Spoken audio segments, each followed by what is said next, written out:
मीरगंज में आज मेघना की शादी थी। मेघना के पिताजी सेठ रायचंद बहुत डरे हुए थे।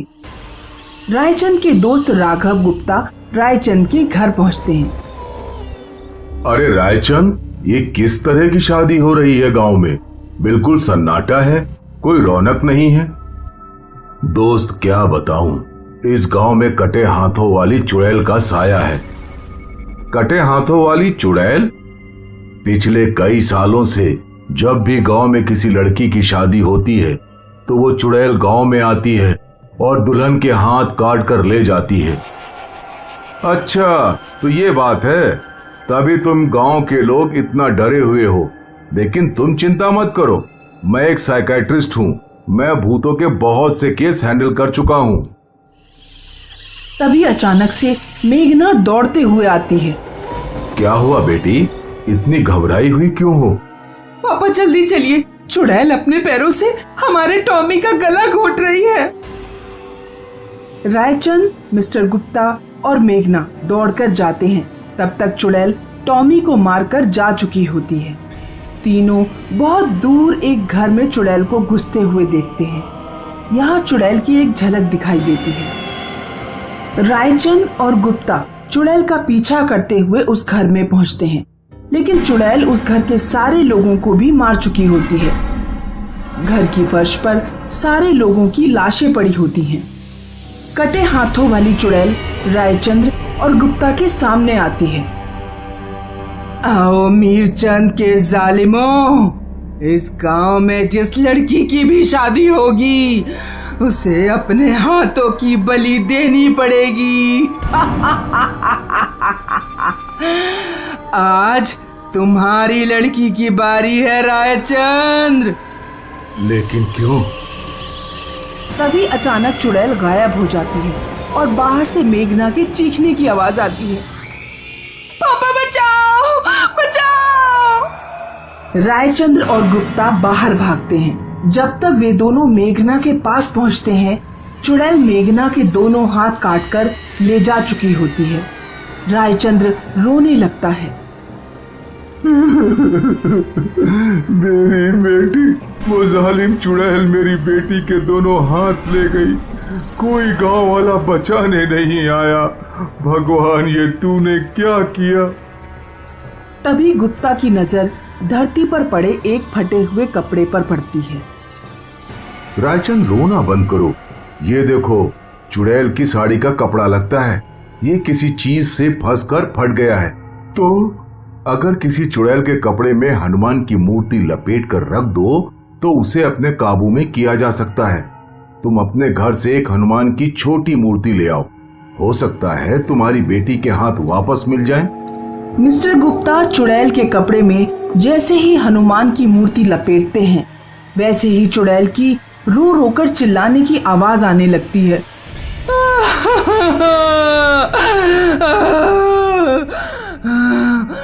उस कपड़े से मूर्ति बाहर निकालो। मैं मूर्ति तभी बाहर निकालूंगा जब तुम मेरे प्रश्नों का उत्तर दोगी। क्या पूछना चाहता है? तू उन लड़कियों के हाथ क्यों काटती है जिनकी शादी होने वाली होती है? बहुत साल पहले की बात है। मेरे पिता इस गांव के जमींदार का कर्ज नहीं उतार पाए थे, तो जमींदार ने बदले में मेरी शादी वाले दिन ही मेरे पिता को मार दिया और मेरे दोनों हाथ काट दिए। किसी गांव वाले ने ना मुझे बचाया और ना मेरे पिता को। हाथ कटने पर मैंने आत्महत्या कर ली। तब से मैं इस गांव के लोगों से बदला ले रही हूँ।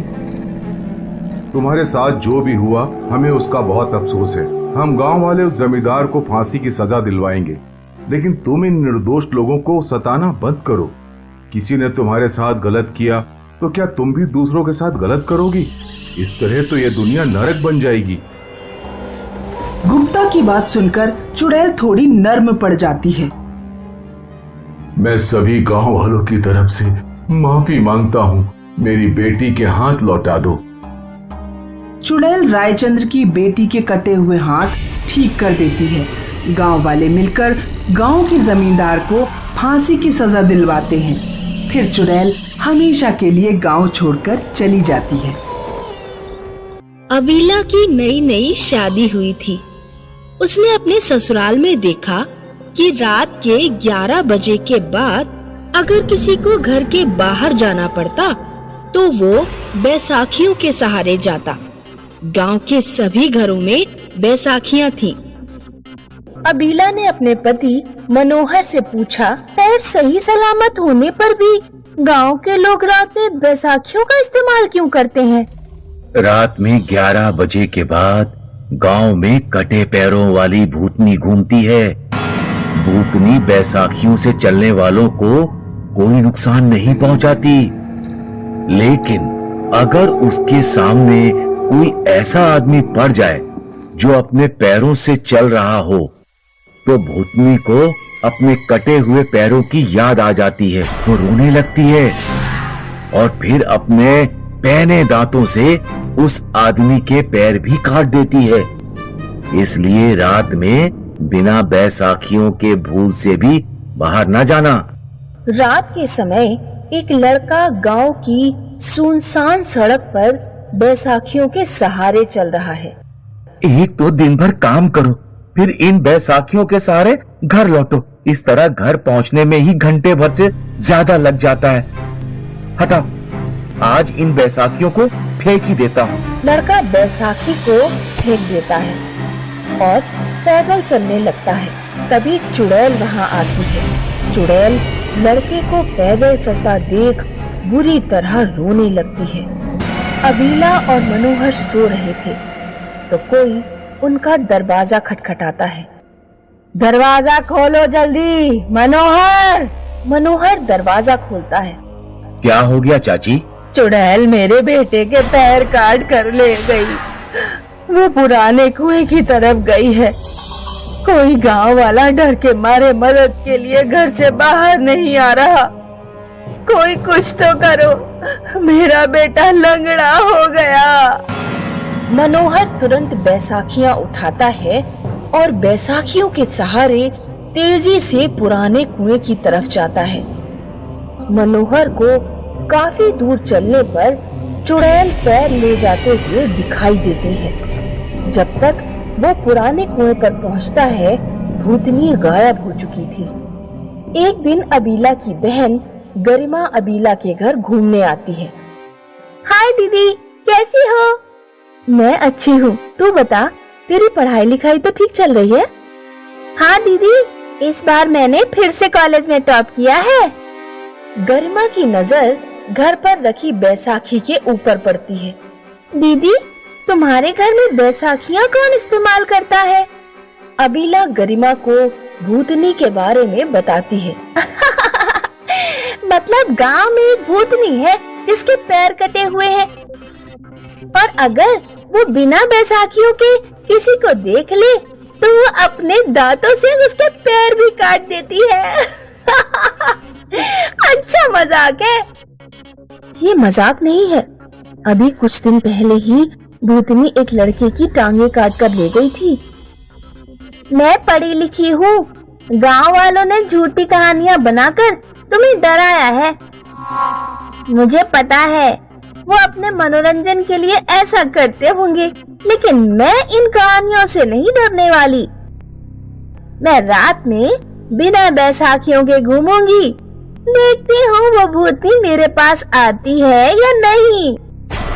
अबीला और मनोहर गरिमा को बहुत समझाने की कोशिश करते हैं, लेकिन गरिमा उनकी बातों को मजाक समझकर ध्यान नहीं देती।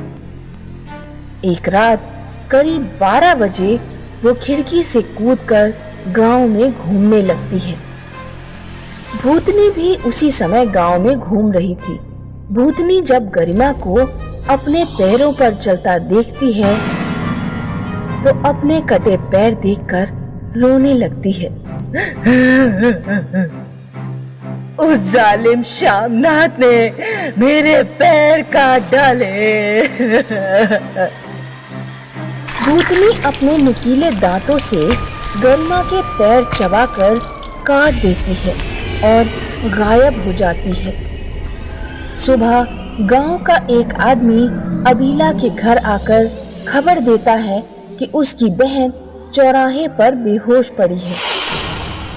मनोहर और अबीला तुरंत चौराहे पर पहुंचते हैं और गरिमा को अस्पताल में भर्ती कराते हैं। मैंने मना किया था ना, अब तू अपनी जिंदगी कैसे जिएगी? रोना धोना बंद करो दीदी। इंसान को जीवन में कठिन से कठिन परिस्थितियों के लिए तैयार रहना चाहिए। मैं बैसाखियों के सहारे चल सकती हूँ। वो चुड़ैल किसी शामनाथ का नाम ले रही थी। मैं उस चुड़ैल के बारे में पूरी तहकीकात करके ही रहूंगी। गरिमा बैसाखियों के सहारे ही पूरे गांव में घूमती है और शामनाथ के बारे में पता करती है। गांव के बाहर कब्रिस्तान जाने वाले रास्ते पर उसे एक बूढ़ा बैठा हुआ मिलता है। बूढ़ा जोर जोर से पागलों की तरह हंस रहा था। वो ले गई तेरे पैर भी ले गई। वो किसी को नहीं छोड़ेगी। गरिमा पहले तो उस बूढ़े को देखकर डर जाती है, लेकिन फिर किसी तरह हिम्मत करके उससे कहती है, बाबा, क्या आप शामनाथ नाम के किसी आदमी के बारे में कुछ जानते हैं? ये करीब 40 साल पहले की बात है। गांव में श्यामनाथ नाम का एक लकड़हारा रहता था। एक दिन वो आदिवासियों के कबीले से किसी लड़की का अपहरण करके ले आया। उसने लड़की से जबरदस्ती शादी कर ली। लड़की बार बार उसके घर से भागने की कोशिश करती थी। श्यामनाथ उसकी बहुत पिटाई लगाता था। एक दिन जब लड़की उसके घर से भागने की कोशिश कर रही थी, तो गुस्से में श्यामनाथ ने अपनी कुल्हाड़ी से लड़की के पैर ही काट डाले। फिर कुछ दिनों बाद वो लड़की आत्महत्या करके मर गई। उस लड़की की आत्मा ही गांव में भटकती है और लोगों को परेशान करती है। गरिमा सारी बात जाकर गांव वालों को बताती है। आज रात हम सब बिना बैसाखियों के चौराहे पर खड़े होंगे और चुड़ैल से माफी मांगेंगे। आखिर कब तक तुम लोग इस तरह बैसाखियों का सहारा लेते रहोगे? आधी रात को चुड़ैल आती है और वो इतने सारे लोगों को बिना बैसाखियों के खड़े हुए देखती है। चुड़ैल रोने लगती है। तुम्हारे साथ जो भी हुआ, हम सभी गांव वाले उसके लिए माफी मांगते हैं, लेकिन तुम निर्दोष लोगों को क्यों परेशान कर रही हो? एक आदमी की गलती के लिए सभी गांव वालों को सजा देना उचित नहीं है। जब मेरे साथ अत्याचार हो रहा था तो गांव वाले चुप क्यों बैठे रहे? सभी गांव वालों के सिर शर्म से झुक जाते हैं। मैं वादा करती हूँ, अब से गांव में किसी के ऊपर कोई भी अत्याचार होगा तो सभी गांव वाले उसका विरोध करेंगे, लेकिन हमारे पैर वापस कर दो। श्यामनाथ का घर आज तक बंद पड़ा हुआ है। पहले वहाँ जाकर शांति यज्ञ कराओ ताकि मेरी भटकती आत्मा को शांति मिल सके। और याद रखो, अत्याचार करने वाला जितना दोषी होता है, अत्याचार देखने वाला भी उतना ही दोषी है। इसीलिए किसी भी तरह के अत्याचार का मिलकर विरोध करना सीखो। सभी गांव वाले श्यामनाथ का पुराना घर खुलवाते हैं। वे घर में शांति यज्ञ करवाते हैं। तब जाकर लड़की की आत्मा को शांति मिलती है और गांव के लंगड़े लोगों के पैर फिर से ठीक हो जाते हैं।